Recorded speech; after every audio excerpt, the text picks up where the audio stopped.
Good afternoon বন্ধুরা, কেমন আছো তোমরা সবাই? আশা করছি সবাই ভালো আছো আর আমিও ভালো আছি।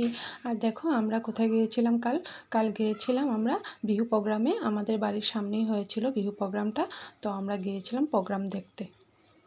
আর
তো কীরকম লাগলো ভিডিওটা বলবে। বাই বাই ফ্রেন্ড, ভালো থেকো সবাই।